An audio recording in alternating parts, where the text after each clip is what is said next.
Okay students, good morning. Class 12 बेटा हम लोग जेनेटिक्स पे थे और लास्ट हम लोगों ने जेनेटिक्स में लिंकेज को फिनिश कर लिया, जेनेटिक मैप को फिनिश कर लिया। आज हम लोग एक इम्पॉर्टेंट टॉपिक को देखेंगे और आज हम लोग डिस्कस करेंगे मल्टीपल एलिल्स के बारे में। ठीक है, तो आज का जो हमारा टॉपिक है वो है मल्टीपल एलिल्स। मल्टीपल एलिलिज्म नाम से हमारा आज का टॉपिक है, तो इसे ध्यान से समझिएगा क्या होता है मल्टीपल एलिल्स। देखिए, अब तक हम लोग इससे पहले जो भी पढ़ते हुए आए हैं वहाँ हमने एक चीज़ देखी है कि एक जीन जो है वो एक कैरेक्टर को देख रहा है और एक कैरेक्टर के हमें दो ट्रेड्स देखने मिल रहे हैं। ठीक है, दो ट्रेड्स देखने मिल रहे हैं एक कैरेक्टर के, और इन्हीं ये ट्रेड्स को कौन कंट्रोल कर रहा है? एलिल्स कंट्रोल कर रहे हैं। कौन कंट्रोल कर रहा है? एलिल्स कंट्रोल कर रहे हैं। और कितने एलिल्स? दो। तो अब तक हमने क्या पढ़ा है कि एक जीन, ऐसे लिखो, एक कैरेक्टर, अब तक हमने पढ़ा है कि one character control by two alleles. ठीक है, कंट्रोल बाय टू एलिल्स। ठीक है, ये नॉर्मल केस है। ठीक है, जो हम लोग पढ़ते हुए आए हैं कि जहाँ एक कैरेक्टर जो है वो दो एलिल्स को कंट्रोल कर रहा है। ठीक है, या ये कह सकते हैं कि दो एलिल्स जो हैं वो एक कैरेक्टर को कंट्रोल कर रहे हैं। ठीक है, बिल्कुल सही बात है। लेकिन मल्टीपल एलिल्स के केस में क्या होगा? मल्टीपल एलिल्स के केस में क्या होगा कि एक कैरेक्टर को मोर देन टू एलिल्स जो है वो कंट्रोल करेंगे। ठीक है, क्या बोला मैंने? In case of multiple alleles, in case of multiple alleles, multiple alleles के केस में, in case of multiple alleles, one character, एक कैरेक्टर जो है, लाइट खोल दे, वन कैरेक्टर कंट्रोल बाय, एक कैरेक्टर को कौन कंट्रोल करेगा? तीन एलिल्स कंट्रोल करेंगे। बेटा कौन कंट्रोल करेगा? थ्री एलिल्स कंट्रोल करेंगे। ठीक है, मल्टीपल एलिल्स के केस में एक कैरेक्टर को तीन एलिल्स जो है वो कंट्रोल करते हैं। इस केस को हम लोग बेटा क्या बोलते हैं? मल्टीपल एलिल्स कहते हैं। ठीक है, क्या बोलते हैं? मल्टीपल एलिल्स में कहा जाता है। ठीक है, तो इसका एग्जाम्पल की बात करें, अब हमने ये समझ लिया कि मल्टीपल एलिल्स क्या होता है, कि मल्टीपल एलिल्स वो फिनोमेना है जहां पर दो से ज्यादा एलिल किसी कैरेक्टर को कंट्रोल करते हैं। जहां पर दो से ज्यादा एलिल किसी कैरेक्टर को कंट्रोल करते हैं तो उसको हम लोग मल्टीपल एलिल्स कहते हैं। उसको हम लोग क्या बोलते हैं बेटा? मल्टीपल एलिल्स बोलते हैं। अब तो यहां पर क्या आ गया? One character control by more than two alleles. ठीक है, दो एलिल्स से ज्यादा जब किसी को कंट्रोल करते हैं कैरेक्टर को, किसी कैरेक्टर को, तो मल्टीपल एलिल्स का केस कहलाता है। यहां पर एग्जांपल लिख लो, ABO blood group system. ABO blood group system, जो हमारा एबीओ ब्लड ग्रुप सिस्टम है, ये मल्टीपल एलिल्स का एग्जांपल है। ठीक है, एबीओ ब्लड ग्रुप सिस्टम जो है वो किसका एग्जांपल है? हमारा मल्टीपल एलिल्स का एग्जांपल है। ठीक है, अब एबीओ ब्लड ग्रुप सिस्टम में तो मतलब ब्लड ग्रुप, तो हमारा जो ब्लड ग्रुप वाला कैरेक्टर है, ब्लड ग्रुप क्या हो गया? एक कैरेक्टर हो गया। तो यहां जो ब्लड ग्रुप वाला कैरेक्टर है, यहां तीन एलिल्स जो है वो कंट्रोल कर रहे हैं इस कैरेक्टर को। ठीक है, ये जो ब्लड ग्रुप वाला कैरेक्टर है इसे तीन एलिल्स यहां कंट्रोल कर रहे हैं। कैसे? आई ए एलिल कंट्रोल कर रहा है एक, आई बी एलिल कंट्रोल कर रहा है एक, ठीक है, और आई ओ एलिल। ये तीन एलिल्स जो हैं वो क्या कंट्रोल कर रहे हैं? हमारे ब्लड ग्रुप को। कैसे? अगर कहीं आई ए आता है तो ये आई ए जो है उस पर्सन का ब्लड ग्रुप क्या करा देता है? ए ब्लड ग्रुप बना देता है। ठीक है, ए ब्लड ग्रुप। अगर किसी के अंदर आई बी एलिल आता है तो उस पर्सन का ब्लड ग्रुप बी हो जाता है। उस पर्सन का ब्लड ग्रुप क्या हो जाता है? बी हो जाता है। अगर कहीं ओ एलिल आता है तो उसके चलते उस पर्सन का ब्लड ग्रुप क्या हो जाता है बेटा? ओ हो जाता है। तो ये हैं 3 एलिल्स जो ब्लड ग्रुप के लिए क्या है? जिम्मेदार हैं, बनाने के लिए जिम्मेदार हैं। ठीक है, कोडोमिनेंस के अंदर भी मैंने आपको बताया था। अब ये ब्लड ग्रुप जो है, ध्यान रखिएगा, ब्लड ग्रुप जो होता है वो कैसे डिसाइड होता है किसी भी पर्सन का? क्योंकि ब्लड ग्रुप जो होता है वो control by antigen. Blood group जो होता है वो एंटीजन द्वारा कंट्रोल कर किया जाता है। और ये एंटीजन कहाँ प्रेजेंट होते हैं? On the RBC surface. On RBC surface, हमारी आरबीसी की सरफेस पर ये एंटीजन प्रेजेंट होते हैं। अगर हमारे आरबीसी की सरफेस पे ए एंटीजन है तो हमारा ब्लड ग्रुप ए ब्लड ग्रुप हो जाएगा। अगर हमारे आरबीसी की सरफेस पे बी एंटीजन है तो हमारा ब्लड ग्रुप बी हो जाएगा। अगर हमारे आरबीसी की सरफेस पे ए और प्लस बी दोनों एंटीजन प्रेजेंट हैं तो हमारा ब्लड ग्रुप ए भी हो जाएगा। अगर हमारे आरबीसी की सरफेस पे कोई भी एंटीजन नहीं है, ना ए है ना बी है, तो हमारा ब्लड ग्रुप उस केस में ओ ब्लड ग्रुप हो जाएगा। तो ये जो है वो फंडा है।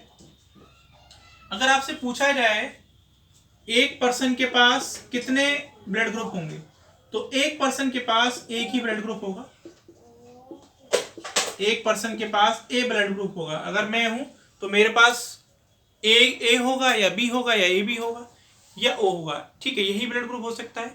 ऐसा नहीं है कि तीनों चारों ब्लड ग्रुप मेरे पास होंगे, नहीं, मेरे पास केवल एक ही ब्लड ग्रुप होगा।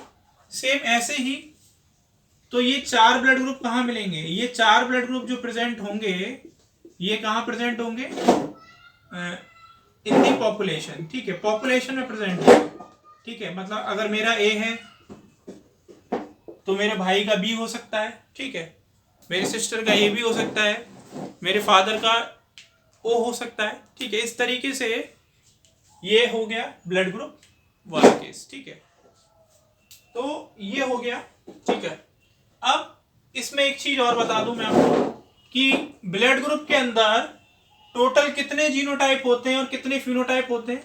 जब मैंने आपको ए बी ब्लड ग्रुप समझाया था, कोडोमिनेंस समझाया था, तो वहां मैंने आपको बताया था, ठीक है, कितने प्रकार के ब्लड ग्रुप हो सकते हैं, कितने प्रकार के एलिल्स हो सकते हैं, ये मैंने बता चुका हूं मैं आपको। एक बार फिर से मैं आपको बता सकता हूं, फिर से बताता हूं कि इस पर्सन के पास कितने फिनोटाइप या कितने जीनोटाइप हो सकते हैं। ठीक है, ब्लड ग्रुप के। तो ब्लड ग्रुप के बेटा ध्यान रखिएगा, टोटल फिनोटाइप कितने होंगे और टोटल जीनोटाइप कितने होंगे ब्लड ग्रुप के, इनको डील करते हैं। तो टोटल ब्लड ग्रुप के कितने हो सकते हैं फिनोटाइप? या तो कोई पर्सन ए ब्लड ग्रुप का हो सकता है, या कोई पर्सन बी का हो सकता है, या ए बी का, या ओ का। तो मतलब 4 डिफरेंट टाइप के फिनोटाइप्स हमें देखने के लिए मिल सकते हैं पॉपुलेशन के अंदर। जीनोटाइप की बात करते हैं, ए बी और ओ।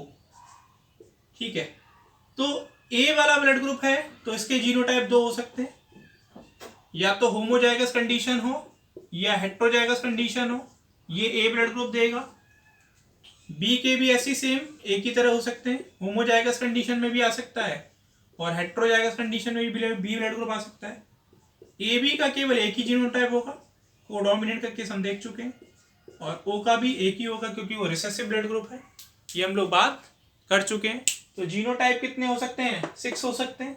ब्लड ग्रुप के अंदर जीनोटाइप कितने हो गए? 6। ब्लड ग्रुप के अंदर 6 जीनोटाइप हो गए और फिनोटाइप हो गए बेटा 4। फिनोटाइप कितने हो गए बेटा? 4 हो गए। तो एक इंडिविजुअल के पास एक ब्लड ग्रुप। ठीक है, ये पॉइंट्स जो आपको याद रखने, इसमें कोई गलती नहीं होनी चाहिए। ठीक है, और यहीं पर मैं आपको एक चीज और समझा देता हूं जिससे आपको आइडिया लग जाएगा, जैसे कि एंटीजन क्या होगा, एंटीबॉडी क्या होगी, क्योंकि कभी भी एंटीजन एंटीबॉडी सेम नहीं हो सकते किसी भी पर्सन के पास। ठीक है, अगर एंटीजन एंटीबॉडी सेम हो जाएंगे तो दिक्कत हो जाएगी। ठीक है, सारा ब्लड जो है वो क्लम्प हो जाएगा।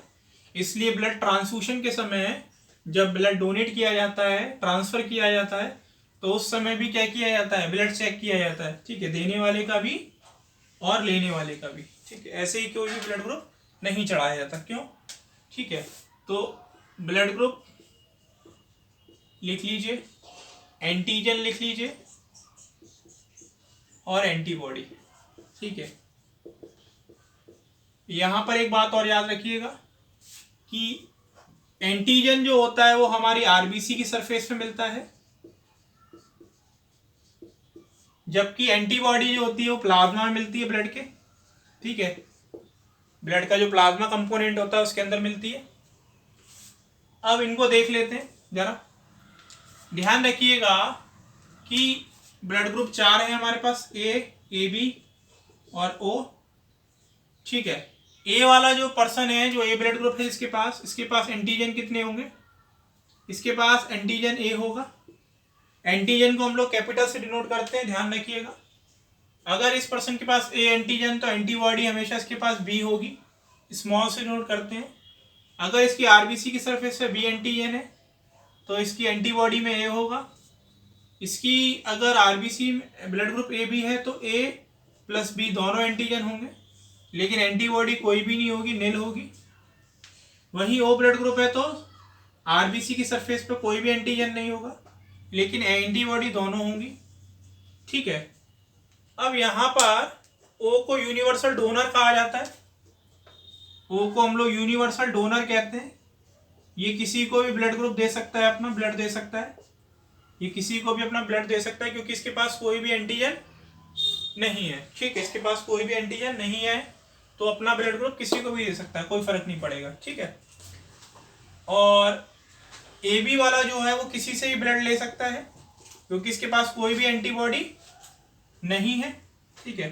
इसके पास कोई भी एंटीजन नहीं है ओ के पास, इसके पास कोई भी एंटीबॉडी नहीं है, ठीक है। तो ये हो गया यूनिवर्सल रेसिपिएंट, मतलब ये किसी से भी ले सकता है, ठीक है। अगर आपसे पूछा जाए कि ए बी ब्लड ग्रुप वाले कौन होते हैं, यूनिवर्सल रेसिपिएंट होते हैं, ये किसी से भी ब्लड ले सकते हैं। और ओ ब्लड ग्रुप वाले जो होते हैं वो किसी को भी ब्लड दे सकते हैं, ठीक है। क्योंकि ओ ब्लड ग्रुप वाले क्यों दे पाए हैं, क्योंकि यहाँ पर कोई भी एंटीजन नहीं है, तो कोई भी एंटीबॉडी हो वो अटैक ही नहीं करेगी, चाहे किसी भी पर्सन का ब्लड ग्रुप कोई सा भी हो, ठीक है। जिसको हम दे रहे हैं उसके पास कोई सा भी ब्लड ग्रुप हो, दे सकता है, क्योंकि इसके पास कोई एंटीजन नहीं है, तो एंटीबॉडी अटैक ही नहीं कर पाएगी। सेम ऐसे ही ए बी वाला वो किसी का भी ले सकता है, क्योंकि इसके पास कोई भी एंटीबॉडी नहीं है, तो कोई क्लम्स होगा ही नहीं, ठीक है। ये पॉइंट आपको याद रखिए। अगर गलती से मान लीजिए कि कोई गलत ब्लड चढ़ा दिया, ठीक है, गलती से अगर कोई गलत ब्लड चढ़ा दिया तो क्या दिक्कत आएगी, तो यहाँ पर ये दिक्कत आएगी कि एंटीजन एंटीबॉडी इंटरेक्शन हो जाएगा।